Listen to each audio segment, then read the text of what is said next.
And we are live. Hello, Faye. Just doing another bonus video. I've been getting one request after another to show more of my Moleskine journals, so I just thought I'd pop in real quick and show some of that. Stuff. I was going to do it tomorrow, but I can't do it tomorrow, so here I am. Turns out I have a lot more than I thought. So I've got several of these large ones, and some of these are the old kind. They're super heavy. And then I have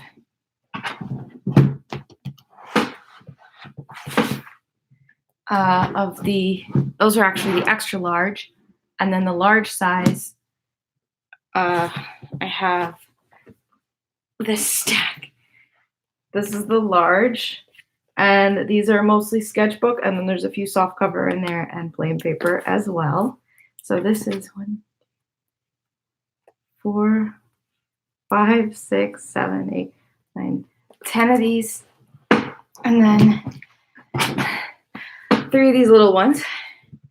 So we'll just get started. I've been meaning to show this stack for a while, but every time I shoot this video, I end up having to reshoot it. File gets corrupted or something, hence the live. So I'm on a fold-out table, and the journals are a little bit too heavy for the fold-out table. Okay, so this one is the first Moleskine I ever got, and I just totally fell in love with it right away. This was many years ago. I was writing my second book. I think there is some of this in like one of my older videos. Yeah, definitely. One of my older videos has some of this. I did some watercolors and lots of writing, mostly writing. Surprise, surprise. It's bigger than my face, and I have a pretty large face. Okay, and then these 5, these are all from 2012. I was just writing a lot. My background, by the way, probably like, why does she have the alphabet in their background? It's because I teach kids remotely online. It's one of many things I do. I am a multifaceted human being. Okay, this one's called Loft. These were all basically about my paracosm. I mean, most of my journals are about my paracosm, but especially this year, I was like really focused on intentionally reaching into my paracosm and understanding that. So I had Loft and Animus Alive, Abode, Fragile Lovely, and Closing Transit. This one's pretty fat. It's in there. I haven't used a large soft cover Moleskine or extra large Moleskine since basically this year. I mean the 2012 series. I haven't picked them up because they're kind of pricey. And I go through them fast. I really got into stickers when I was doing this one. I have tons of stickers here. And some metafiction, meta stuff. Some sketches, some doodling. I can't see what I'm doing here. Yeah, so that's about it. And then the rest of these are similar. It's all from the same year. I had lots of National Geographic magazine pages.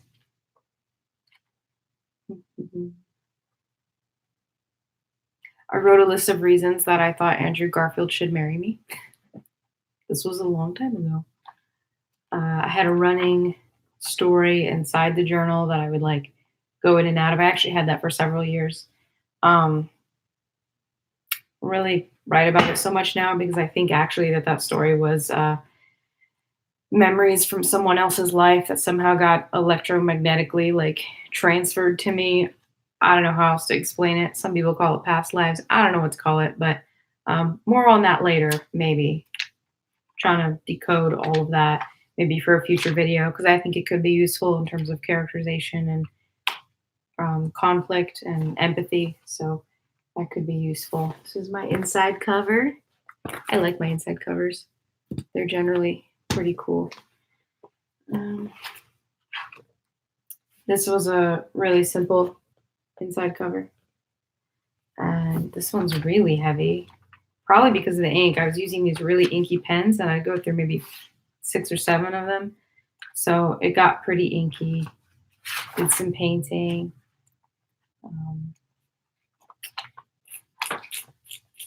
And it was just a pretty stressful time overall. It was a very stressful year. So I doubled down on the journaling a lot to kind of deal with a lot of that. I liked the minimalist side of things, which is tricky because most art journaling is very like maximalist, which is cool. I'm not down on that at all. I think the whole maximalist feminine aesthetic of like laces and glitter and stuff is awesome. But this year especially, I was just really into the minimalist side. So it was like black and white, just very little colors, very little colors. Mind maps. Got some mind maps here. I don't use these for mind maps. I use them for daily journaling. But through there. Paperworm's cat. Hello. Like a queen. You're awesome. And your journals are awesome. You guys should definitely check out if you like flip throughs. Paperworm's cat has got like just stacks of journals filled with like ephemera and cool stuff. Mine are mostly writing, but she's got like lots of cutouts and they're always like really neatly arranged, which I kind of like. All my inside covers are getting more and more depressing as we go along. This one's just text. Let's see. What were thou, the earth and stars and sea, if to the human mind's imagining silence and solitude were vacancy? That's from Mont Blanc.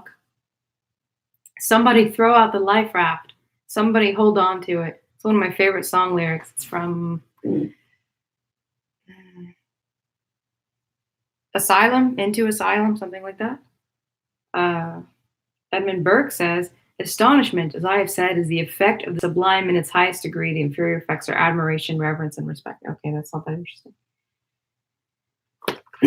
So again, another 2012 one. This was the second one, spring of 2012. Lots of text, lots of writing. No surprises there. I really like these like fake notebook pages. I would take my highlighter to put the ruling just because I was bored. This was all college. This was early college, this whole collection. And then here was the first one of the year. I don't know why I went backwards, but I did. There's your inside cover. I labor upwards into futurity. That's Blake. And then, oh yeah, the word quintessent. I found the word quintessent, so I was obsessed with that word the entire year. So that was my focus, actually, the word quintessent. Okay, doodling. I saved the first notes. A friend read some of my writing and wrote some notes, and that was the first reaction I had to that story, so I saved it in here. Chocolate bar wrapper, sketches, schedules, my friends' drawings. I'd pass my journal off to my friends when we were hanging out, and we would make drawings. I drew this weird.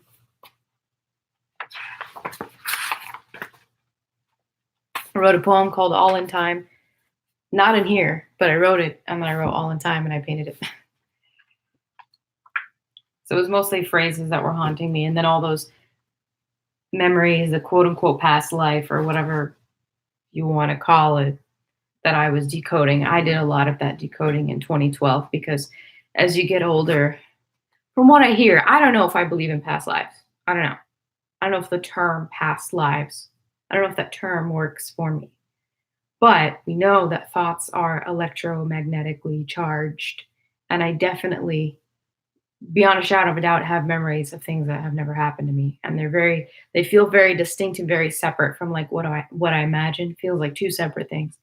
So presumably, as you get older, memories of past lives, assuming from what I've heard, get more and more, you start to forget them. So I feel like I was starting to forget them, and I was kind of in a panic. I was trying to remember all of it, but it was really pretty traumatizing. So that's kind of what I was dealing with the whole year. Luckily, I was in college, which did confuse things, but it was better than being at home. Anyway. Okay, so that's the extra large size. That's this stack. And I'm going to put this on the floor. The table can't handle it. It's about to cave in. All right. This is a tall stack. I don't even know if I can. Okay, so here's the next stack. These are the large, according to the Moleskine size, the large size. I think in Europe they have like A1, A2. They have better ways of describing it. Okay. Just start with the soft covers. Some of these are going to be in the flip through video. Some of them I have to reshoot. But these are the soft covers that I have. One of them I'm currently using. So this is my current daily journal. Omni journal. I use it for everything pretty much now. I just have one other notebook for my content strategies in here. So the 4 videos a week, Instagram, IGTV, Medium, YouTube stuff is in here. That's all kind of a little bit chaotic, slightly. And then this, there's my inside cover. You guys have seen part of it. And then, let's see, I've got my September here. Got some September goals, mostly to do with publishing the book, Paint, which is on its way October 14th, coming off October 14th. Got the final cover today. It's been a lot more work just putting it out there than I thought it would be because I want to do it right.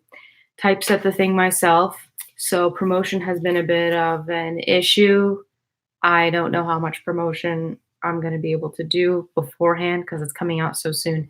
But once it comes out, hopefully, you know, I want to write a press release, and word of mouth really is the best tool. So I'm hoping that if any of you have ever been inspired or helped in any way by anything that I made, that you'll check it out. And if you like it, tell your friends.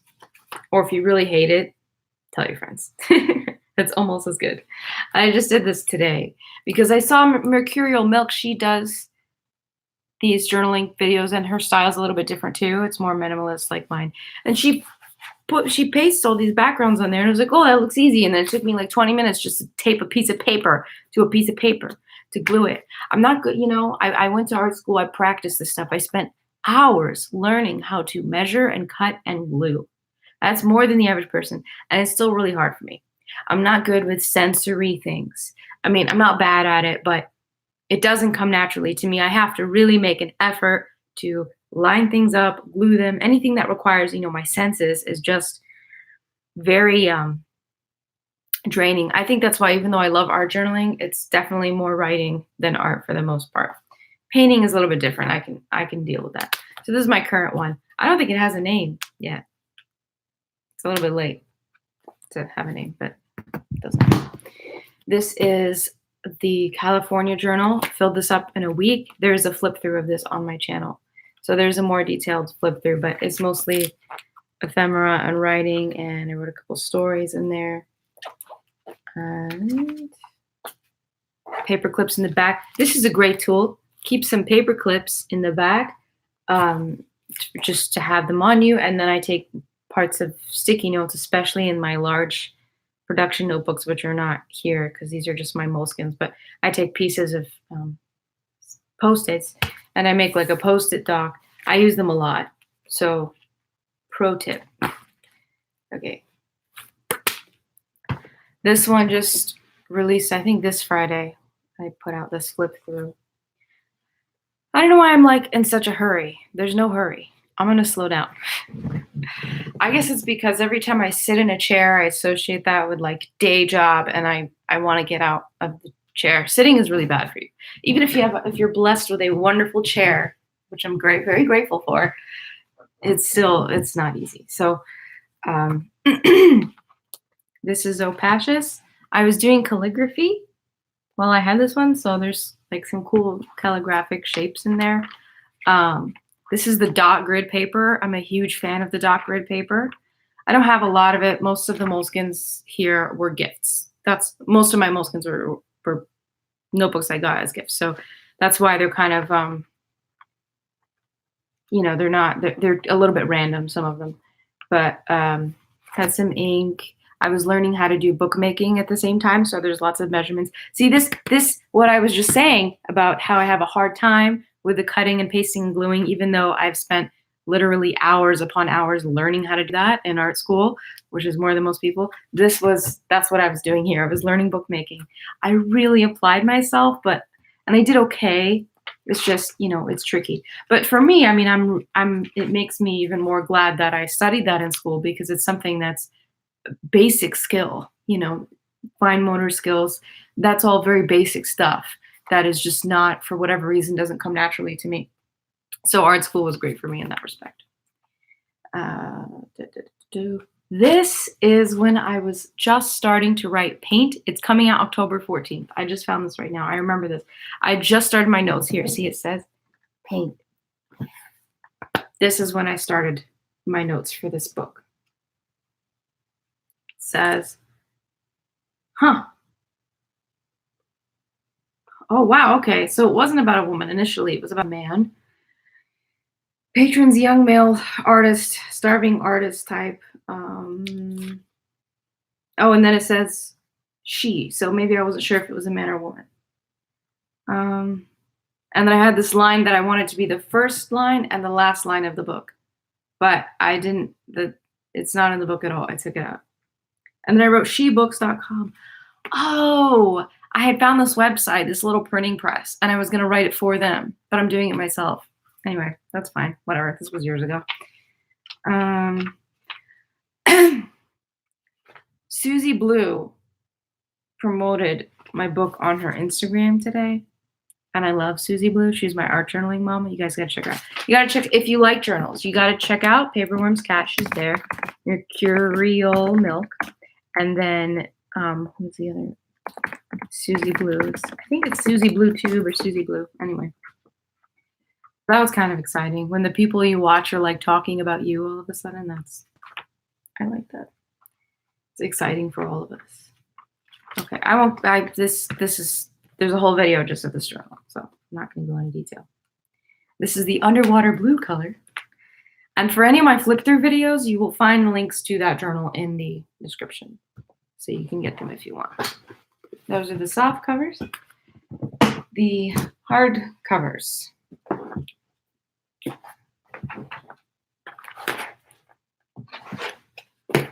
These are the large hardcovers. There's 7 of them. Lucky number. Okay, which was the first one? We have one of the Passions journals. We have a red one. We have several. I want to read this comment. Oh my gosh. Yeah, so you know how it feels. It's I feel like the communities are getting a little bit more connected now too. Because we need each other too. I mean, it's hard to make it on YouTube. Whether you define make it as like make a living or even just building an audience, it's harder now. More competition. Probably a good thing though. So we need each other. Anyhow, I don't know if I have to go chronological. What do you guys want to see first? You want to see the artsy ones first, or the texty ones first, or the film one first? Oh, I'm sure someone is typing something. Random, okay. Random. Okay. So, I think there's a flip through coming out soon of this one. This one I had in Spain. I didn't mean that you're like, oh, you went to Spain. No. Somebody else bought tickets to go to Spain and bought housing and everything to stay in Spain for a little while. And then they decided they didn't want to go. So they said, do you want to do it? And I had other plans, but I'm not stupid. So I said yes, because free trip to Europe. Okay. So I did it. I was out in the rural mountains of Spain. There was no Wi-Fi. There was nothing. It was a very weird experience. I probably won't get into it here because gets pretty heavy. But I got this off of the international airline, when they gave us the breakfast. It came in a box with the red cherries. So I tore it off and I glued it on. And paper. This is the sketchbook. And I know I went into more detail in the flip through, so I guess I don't have to go super in detail. There's some quotes in the back.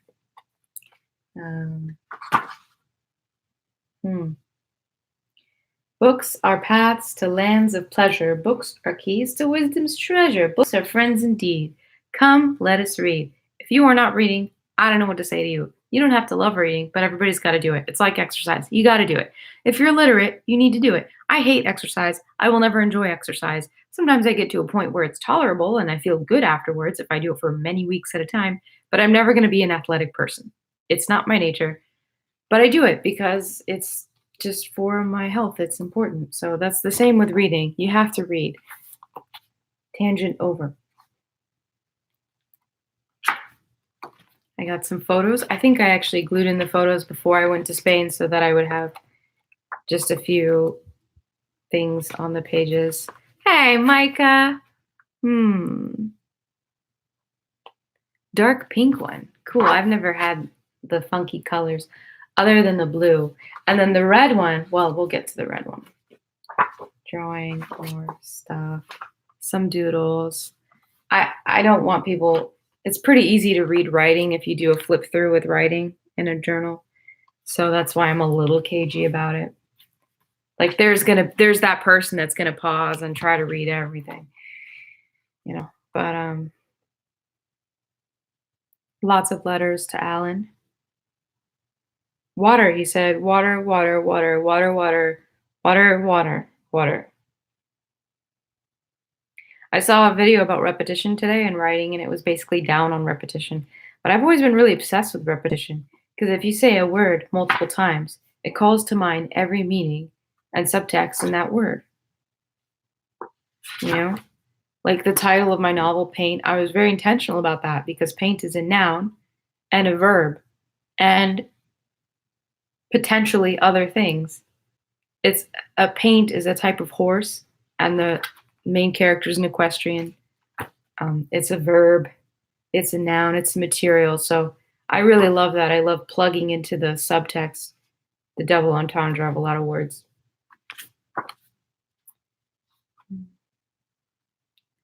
Tickets. So that's the sketchbook for Spain. And this is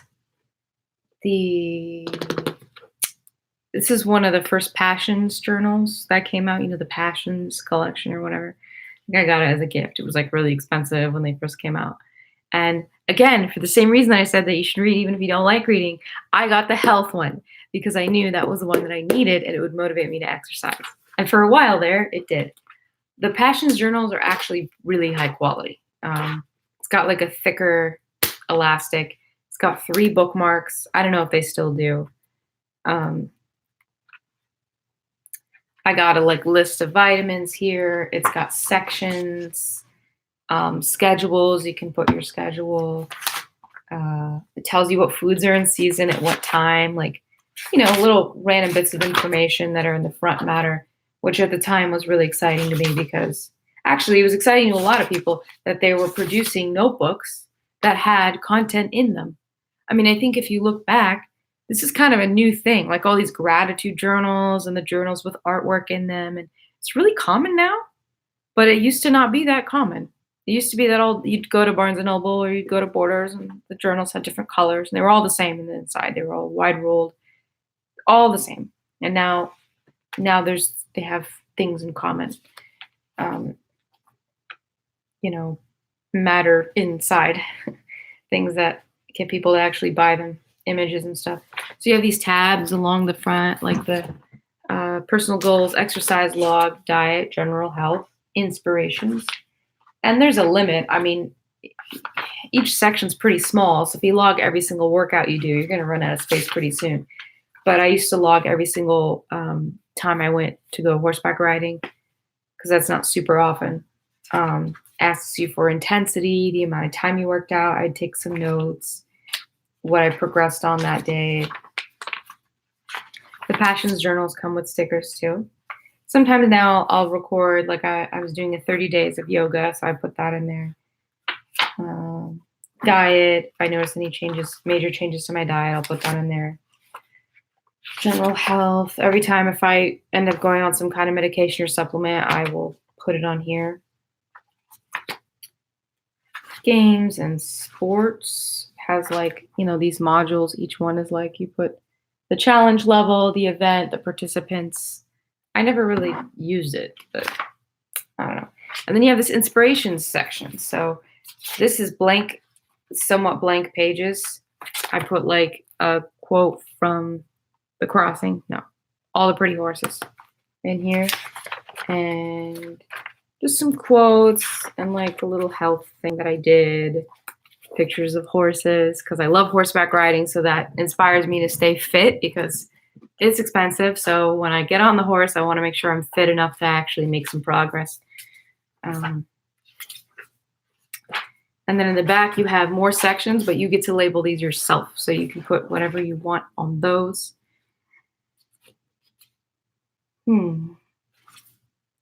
Notes.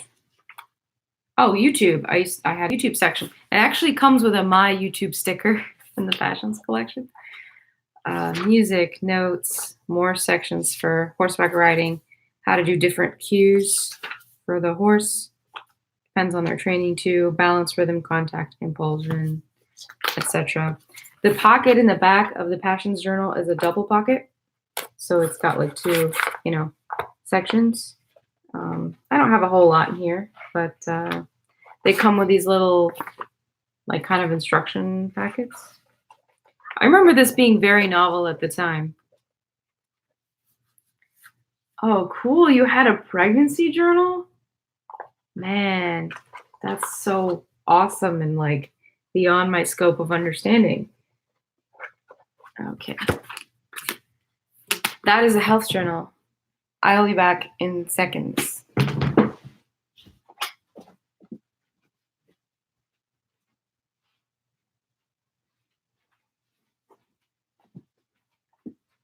I just needed my tea.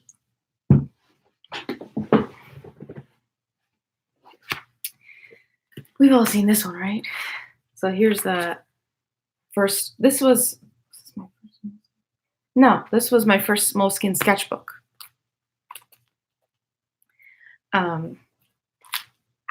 Nothing. So I found Susie Blue Tube, and I found her videos, and it really inspired me, and I was going through depression, as we do, and went to Michael's, and I saved up my money, and I got the sketchbook, and I went to Michael's, and I bought a bunch of charms and stuff, and I just went to town. So this was actually, the flip through of this is really old and corny, but it was one of my more popular videos, and I didn't really know or understand, like I showed everything in here, and I didn't really know or understand what I was writing, and now I look back on it and I'm like, oh, maybe I shouldn't have shown that to the public, but hey, whatever. Inside cover. I really like this inside cover, even to this day. I love letter stickers. They don't have to spell anything. I just put them down randomly. I mean, letters are really important, don't you think? So we've all seen this, I think. I say we've all as if you guys just, you've seen all the videos on my channel. Maybe not, but it's on my channel is what I'm saying. I took this, if you want to know how to do this, this is directly from a Susie Blue tutorial. I feel like I'm talking as loud as I can, but it's not registering, so I don't know if I'm really being heard, but hopefully I am. You just never know with live videos. You take your chances. There's some fiction there. This poem actually got published. I was kind of pleased about that. Back in the day when I used to get published, when I was 12, 13, and then I became an adult, and nobody wanted to publish me ever. I am so done with the system.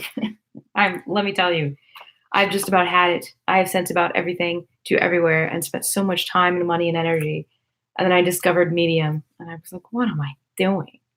Why am I wasting time and energy sending work out to places that aren't even going to pay me for no exposure, really? Because who really reads those things? The people who read it are the people who are in it and the people you send it to. So, done. Glad to be done.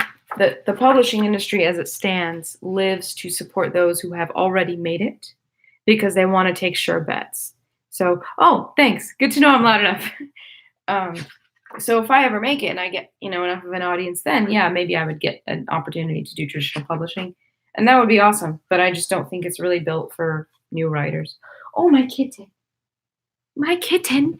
This is Kishmish, and he has been missing for over a year because basically I left town and I left him with my parents, which was not a good idea. He was an outdoor cat, but he still managed to get lost. Long story, grouchy story. It'll make me grouchy if I tell it. Anyway, hopefully he found a better family. Painting.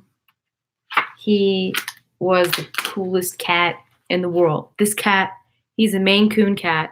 He was a Maine Coon Siamese mix. This is a card. I made this. This is a get well soon card for one of my characters. He wasn't feeling too good. Digression over. So this cat, Maine Coon Siamese mix, he could sit on command. When you sneeze, he tries to say bless you. He has a very particular meow for when people sneeze. He could shake your hand. He could play tag. He knew how to play tag. I mean, he was just one badass cat. Ooh, am I going to get in trouble? He was a cool cat. I don't know. I don't want YouTube to get me in trouble. Okay. So that's this art journal. This was my first one, and that's the story behind it. I filled this in a month. I was just trying to free myself, give myself a place to be kind of wild. And I think that this journal served me very well in that respect.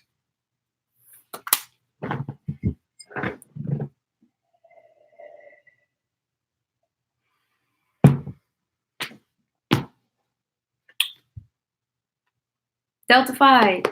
My film Delta Phi is coming out soon. Putting it on Netflix, I hope.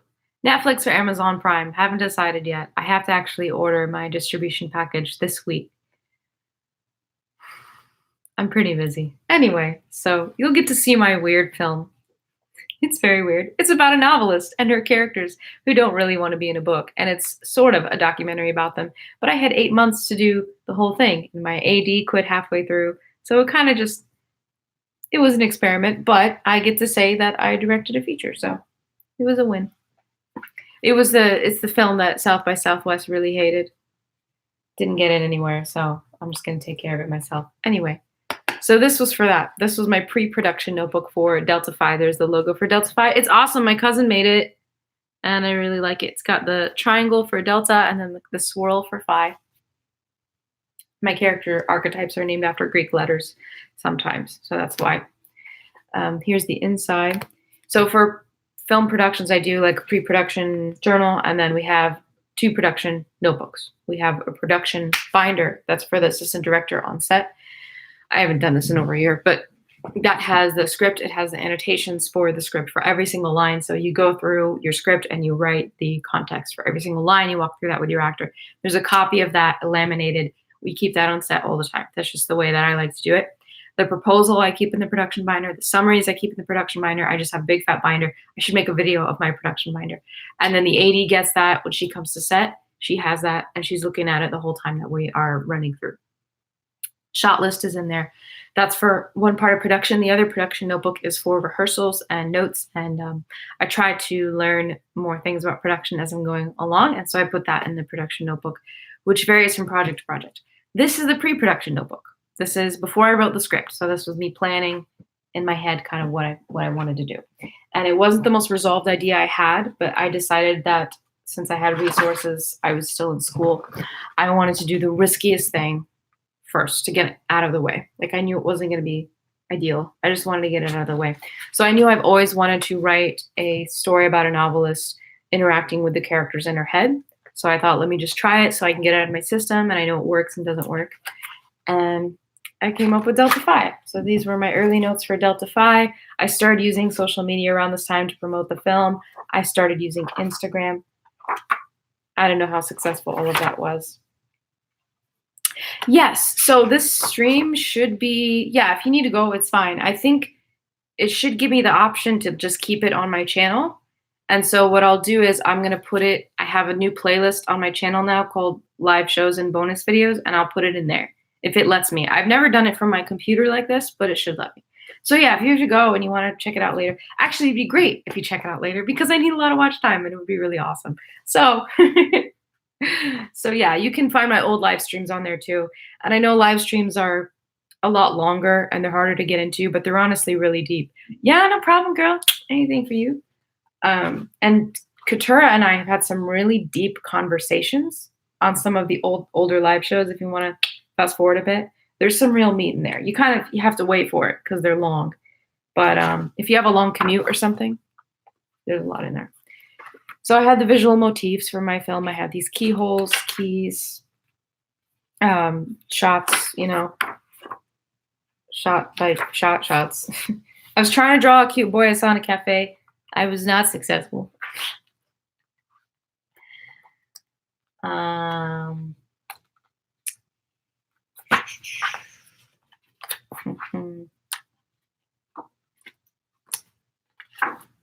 had curriculums for the actors. Don't know whether they did it. Architect friend of mine helped me make this outline for the film as if the film was a floor plan. And this was a huge turning point for me. This was a major, major piece. This right here. I photocopied this. I put it in the production binder. I put it up in my studio that I had at the time. I don't have it anymore. I miss it like crazy. I miss having a nice big space to work. But thinking of the story as if it was a floor plan actually helped me a lot because what she did was she set up the different areas as if they were conflicts. So one room is a through line, each room, and the floor plan is a through line for the story. Through line meaning like a running conflict. Yeah, no problem, paperworms. You guys do what you gotta do, ladies. I'm just here. You want to listen, we gather around the fire, we listen, we talk about some journals. And if you don't, that's cool too. Thanks for being here. Thanks for showing up. You guys have no idea. I mean, it really means a lot to me. The first 50 people who listen to a brand, a vision, idea, a person, those first 50 people are the ambassadors. The entire audience basically comes from the word of mouth of those first 50. And you guys are all my first 50. Like I'm growing my first 50 right now.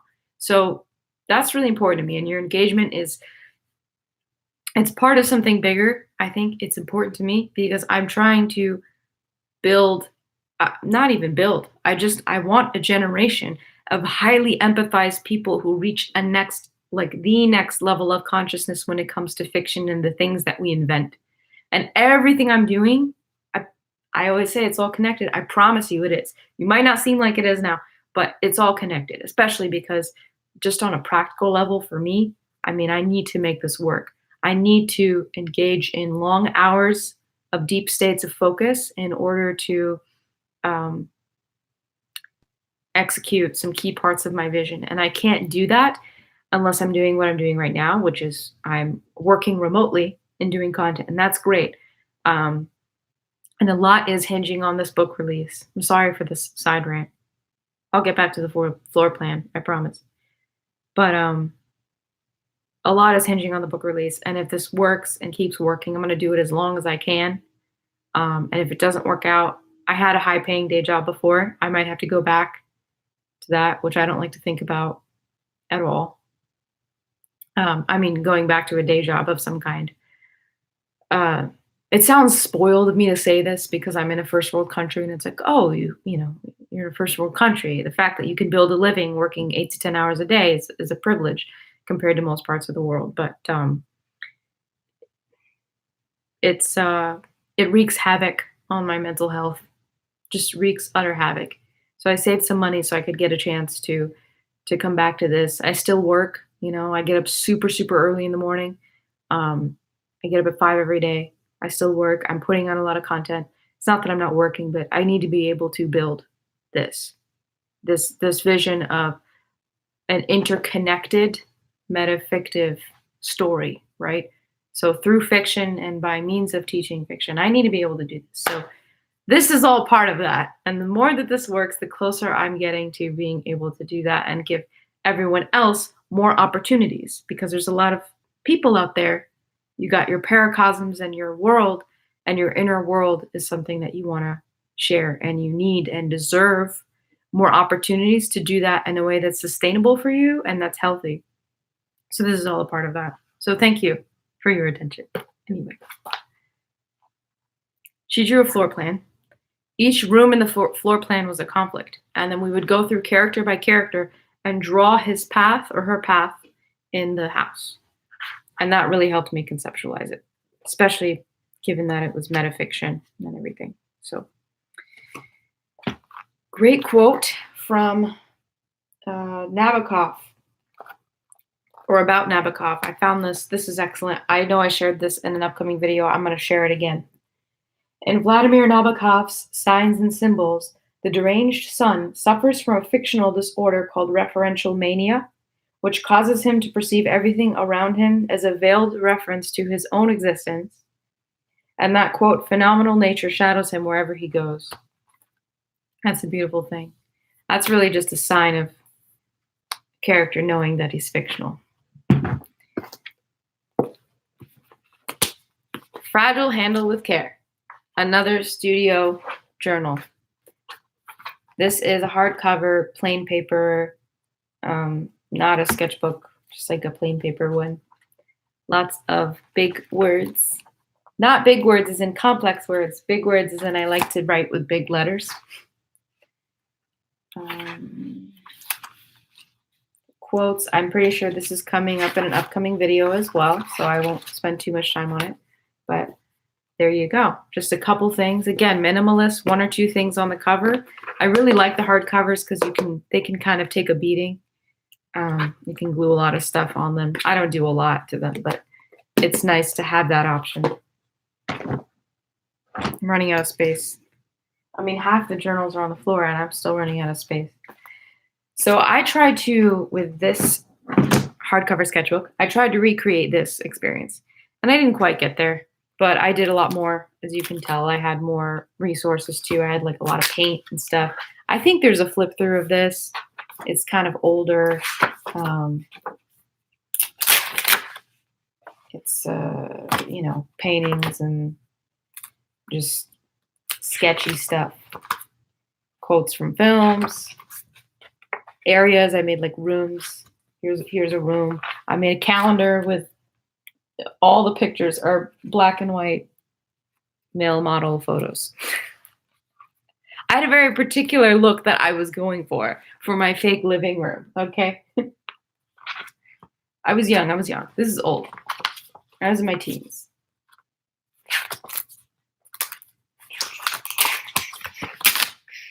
Ooh, I like this red one a lot.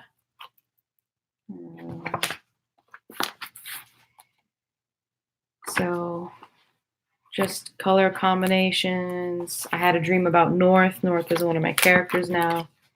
He is a prince that doesn't come out. Nobody's really heard from him.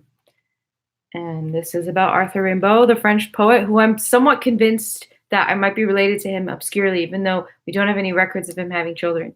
But this guy, oh my gosh.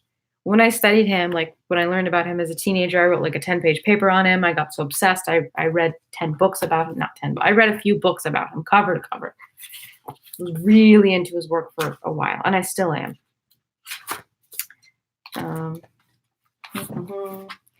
Letters to characters.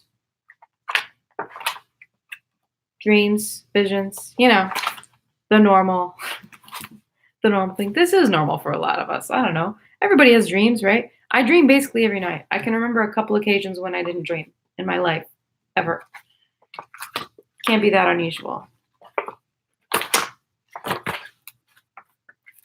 I was just experimenting. I started teaching too, same time I was doing this. See, this is what I like, just a background and then a quote, okay?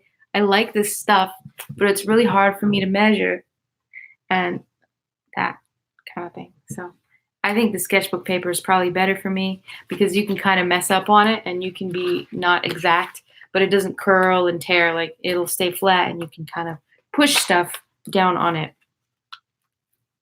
Okay, here's another one. I got some flaps on the pages. This is a Rimbaud quote from a poem. Stuff. more stuff. Okay, that does it. I'd cut a window into the back pocket. It worked out okay. I wouldn't do it again. Ooh, the red one. So when this red one came out, this was the first and only time, besides I think there was one white one. This was back in the day, guys, before YouTube made Moleskine popular and blew up everywhere. Ooh, I'll get to that question in a second. It's a good one. Before it got super popular and crazy, Moleskines were really expensive. And every once in a while, they'd have a special edition. And you could only get it online. And it was like $50. It was like crazy. They had a white one. It was all white. And it was like called Milk or something. And it was like $40. And then they had this red one once, right? And I thought it was exclusive. So I asked for it for my birthday. I begged my parents, I was like, you got to get me a red Moleskine. I know it's an expensive notebook, but you got to get it. And they got me a red Moleskine. And now it's like you can get them anywhere. But so this was back in those days. Paperworm's Cat says, how do you come up with new characters you love and want to evolve? Assuming you want to evolve them. I'm stuck in fan fiction writing there about people I love. You can't bond with your characters. So the reason you're bonding with the fan fiction characters is because you've already seen them in action. There are few traits that cause us to connect that way. One of them is body language. The other one is memories. So characters' memories of each other. We remember them better when we know they have memories of each other. So, and then body language. What was the other thing? The things they don't know about themselves. Those three things. So it's what a character doesn't know about himself or herself or what have you. And then how they move in a space, and then the memories they have with other characters. Those are the things that are drawing us to them. So chances are the characters you're writing about in your fan fiction, you could probably tell me what their body language is like and what their relationships are to other characters. I'm just guessing based on my experience, right? So you got to hit upon those things with your own, and you can try to invent it. But what I find is best to do is, if you really like and are passionate about characters who are not yours already, to create hybrid characters with them. So you would put them together in a room or something, and you would see the way they interact. So I'm trying to remember the last time I did this. It would have been a long time ago. Yeah, that was a long time ago. So you could get one of the characters in your fan fiction and one of your original characters. Now, here's the thing though. When you take the character from your fan fiction, whoever that is, you don't take them from the fan fiction. You take the canon version of that character. So let's say you're writing about Harry Potter fan fiction. You take Harry Potter as he is in the original story, that Harry, canon Harry, and you take one of your own original characters who maybe you don't know very much about, you're not connecting with, you put them together, and then you have them go get ice cream. Or, put them in one of those, what's it called? Those breakout rooms together. If you haven't done one, you could go out, get a new experience, go to a breakout room. It's kind of pricey if you don't have the money. Go to a museum, right? Bring them along with you into that experience. So you need to bring them in an experience together and watch those interactions. And when that happens, if that makes sense, if that works for you, if your imagination works in such a way that you can naturally, organically think of interactions between the characters you already know and love and the ones that you want to get to know, then I can pretty much guarantee you're going to go home with more material. So it requires you going out and doing something fresh and fun and new with them. Oh, good. Okay, so it's working for you. It's usually funny. That's how it starts. Usually humorous, foils, because you're already imagining, oh my God, can you imagine if he went with this guy? Oh my God, that would be so funny, especially if they're like from a different time period. So that's the first thing that I would do. The other thing is, if you're not super attached to your characters, I have less experience with that because most of my stories that I write are with characters who came to me in some moment of deep inspiration or vision, but not all of them did. Like my novel that's coming out on the 14th was not like that at all. These were characters who I very intentionally was like, I'm going to write a character who has this and this, and it was very much a conscious choice. So that exercise helps. The other thing that helps is, I don't really like this advice, but I like being successful more than I like being right. And this is actually good advice. Use people you know. Not people you know closely because you know too much about them. People you know a little bit, somebody in your class, a colleague you kind of know, whose personal life you don't know, you just know them at work, because that leaves room for your imagination. You take them and you imagine that they're the character in a particular situation, and you just kind of fuse and you use the things you believe about that person, right? Someone you're not super close to, okay? And that will form into a character. So that's what I did for paint, because again, those characters, Andreas and Eva, they didn't come to me in some vision like Alan came to me in a vision. Roger came to me in a series of visions over many years. But if you don't have that, you can use one of those two methods. So thanks. I'm glad you're getting something in your head. Hopefully that'll I hope that works for you. I really hope that works for you. And there's nothing wrong with that. There's nothing wrong with imagining we're inviting other canon characters into your headspace. We just have to be careful and respectful about, what that means. It's called fan fiction for a reason. But this is one of the reasons why I have very mixed feelings about fan fiction as a way to learn writing, because it changes our development as writers. On the one hand, it's great because it's like, oh, it's practice. It's practice with something we care about. It's practice with the craft. But on the other hand, you're developing some aspects of the craft while not developing others. And then it creates this divide. And then when you go and try to write your original work, you can't match. It's so disparate that people get discouraged. So that's why I don't recommend fan fiction. Like if someone came to me and said, should I write fan fiction to learn writing? And they weren't already doing it, I would probably tell them no. If you're doing it, great. But that's why. Oh, well, if you love to write, then you know something. It's awesome. Drown in it. That's great. That's good. The love is where you got to start. It's all that. That's all it is. That's the whole thing. Because what you got to feel when you're writing about your characters, not always, because it doesn't always go well, but when you're writing and then you're rereading it, you got to feel like they're right here. That's how you know. If he's not right here, you're not there yet. But once he's right there, you're like, because you got to push through. I mean, this is a hard craft at every step of the way. Writing is the only craft that every single step of the way it's hard. Hard to start, hard to edit, hard to finish, hard to share, hard to sell, there's no, it's a complete uphill battle every time, because when you start, you have literally infinite possibilities. You're not, you have no, unless you get an exercise, you can literally do whatever you want. If I'm painting, but I only have 3 colors, I have that limitation to guide me. You don't have that with writing, right? So you got that problem. Editing, same issue. Sharing, same issue, because look at the industry. The people who get paid the least for books, which take years to write, are the ones who develop the most important part, which is the text. Everything else can be automated or manufactured. Writing good fiction is the only thing, one of the few things left on this planet that you cannot automate. You can't automate that shit. Don't get me in trouble, YouTube. You can automate designs. You can automate AI. You can automate Google search. You can automate website building, coding, all of that. You can't automate this. You cannot automate it. So that's why, if you're going to keep going, you got to get to where you love them so much you feel them right there. And you'll know what I'm talking about when you get there. Which you may have. So yeah, if you love these characters, these fan fiction characters you're writing about, that's good. Love them and make some hybrids. Cool? Mix and match. That's what I would say.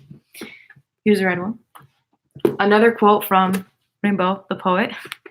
Anything can be made to be anything. That's what he says. That's writing for you, right? Anything can be made to be anything. So now you're like, that's why writing is hard. It's too many possibilities. I got this. I think I put this in an older video as well. I had some rub-ons, like when I made this journal. So I used a lot of my rub-ons in this journal. Stickers. And this is one of my few lined moleskines. Actually, I think this is the only lined moleskin I ever got. So they're pretty thin lines. They're not impossibly thin. This is mostly writing. Let's see. This is an old one. So let's look together. I don't know what's in here. Oh. Drawings by friends. Oh, shoot. Yeah, so this would be an example of like when your friends are drawing your characters and it gets a little weird. Yeah, that's where I was at. I had artist friends who would draw them. This was pretty old, 8 years ago. This is an 8-year-old journal, so it's old.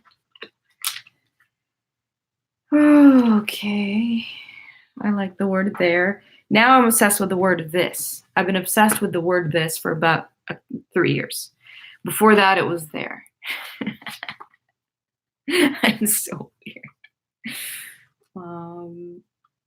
I'm a very verbal person. I didn't want to believe that, but one of my professors told me that, and I was like, all right, maybe he's right. I think I'm visual too. I mean, I'm a filmmaker, but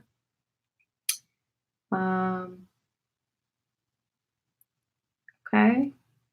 I had this like, oh, this I cut out this. I printed an interaction. This is very old. You can tell from the interface on Skype with an artist I was really into who does live streams of his art, and he makes meta art. Like he makes images of things out of objects that relate to that thing.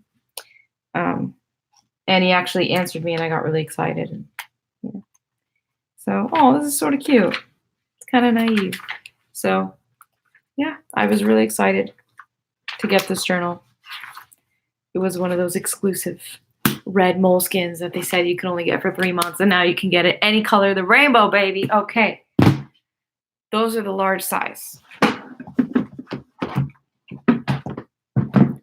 Small moleskines. This reporter notebook, again, a gift. Most of these were gifts. This one I use exclusively for feedback on one of the drafts of one of my novels about Alan. So I actually managed to get feedback, sort of. It's not full yet. I still use it. I come back to it whenever I get an opportunity to get some feedback on that very difficult book that took me 10 years and probably will take me longer because I'm trying to write it as a TV show now and I don't know where I'm going, and it's just crazy. But yeah, just notes, how to improve it. I'll ask people some of the most useful questions. I'll tell you the useful questions I've asked. The most useful questions I've asked when people read my work is, who do you love? Who, or do you love any of the characters? Sometimes they don't. And I can tell a lot about the person because some characters are easier to love than others. So it tells you something about the person you're talking to. I asked them what made sense, what didn't make sense, and what seemed like it was supposed to make sense but didn't make sense. Do you feel like the character is real or not? Do you feel like they are fictional or not? It's one of those meta questions. People don't always get that that's what I mean, but I still ask. You know, I've made little charts and I've asked them to put little X's. So I'll put like the characters and I'll say, which 2 characters are you most interested in, right? Because each character, it's like a web. They have a relationship to every other character, right? Even if they barely know them. So that's what we're interested in. Like I said before about the memories, we're interested in those relationships. So I ask people, which relationships are you most, which interactions are you wanting most to see? So that's the little reporter notebook. I think for this, I don't know if this like type comes in soft cover, but if it does, I'd probably get that because then you can fold it over. This was a tiny production notebook for, I want to say, Real Boy, my short film Real Boy. You can find that online. It's called Real Boy. It's about mouse and rabbit. And I'm pretty sure that's what this was for. Yes? No? Maybe? Yes. Meetings, rehearsals, lists, production notes, prop lists, shopping lists. I had to have something small enough to keep in my pocket because production is a beast. I like the writing part. I like the directing part. I'm not a huge fan of the production part. I needed help. So just, each scene, what props do we need in each scene? Getting all the objects together. It's a lot of sensory information. It's pretty exhausting. But I absolutely love using this journal for that. I've used a couple small notebooks for on-the-go production notes. And they tend to fall apart. The Moleskine, even this is the new generation, but even this held up really well for that. And I got this sticker actually from a pack of Word notebooks. This is a notebook brand. It's a lot like, I would say it's like Field Notes, only there's fewer themes, it's less gimmicky, and it's a little bit more durable. This is my current on-the-go Moleskine, another gift. Or maybe I got this when it was on sale. Soft cover, I really like the soft cover. I started using it for notes on another novel about another prince that I was writing last year. And now I stick random things in it, and I got some YouTube ideas.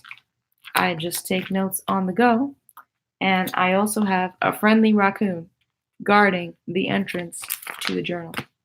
It has been an hour. I am dehydrated. Thank you for watching. So this has been great. I've never live streamed from my computer before, but I should be able to add it to the bonus videos live stream playlist somewhere on my channel so you can play it back if you want. Thank you so much for watching. It's all connected, my friends.